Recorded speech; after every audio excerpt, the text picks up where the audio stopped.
Have you ever felt nervous while speaking English but still wanted to sound confident? Great news, you can. Today we'll show you how to sound confident even when your heart is shaking. Sarah, do you think confidence is something you're born with? Not at all. Confidence is something you practice. True. Even I get nervous sometimes. Same here, but we know how to hide it politely. So, what's the first trick to sound confident? Slow down your speech. Nervous people rush. Yes, and slowing down makes your voice sound stronger. Exactly. It shows control. What about posture? Sit straight. It Instantly changes your tone. I can feel the difference right now. Me too. Posture changes confidence.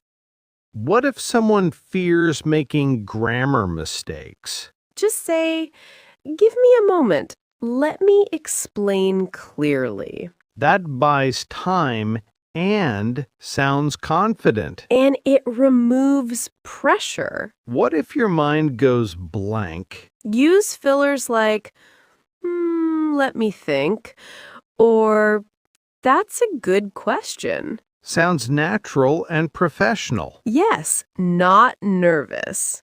What about eye contact? Look at the person's forehead or nose. Less scary than the eyes. Smart hack! It works perfectly in conversations.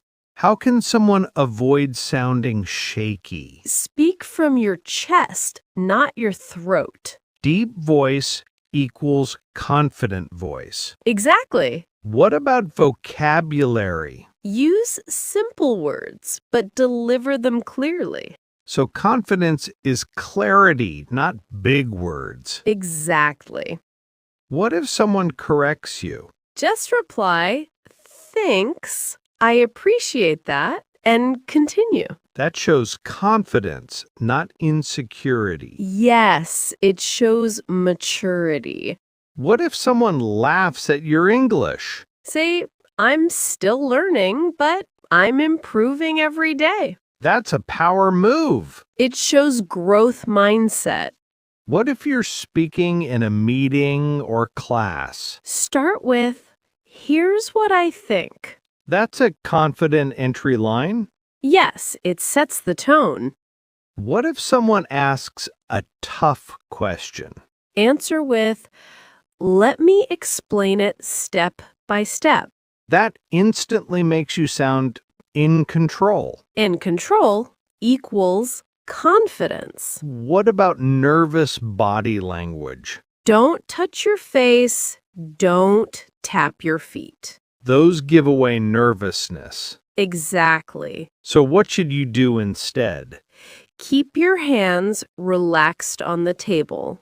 Calm hands, calm mind. It works. What if someone starts dominating the conversation? Say, "I'd like to add something here." Confident without being rude. Perfect balance. What if you want to end the conversation strongly? Say, "That's all from my side. Thank you." Short, classy, confident. Confidence is not loud, it's controlled. And every learner can practice it. Even if they're nervous. So today's lesson is clear. Speak slowly, sit straight, and stay calm. And you'll sound confident, even if your heart is panicking.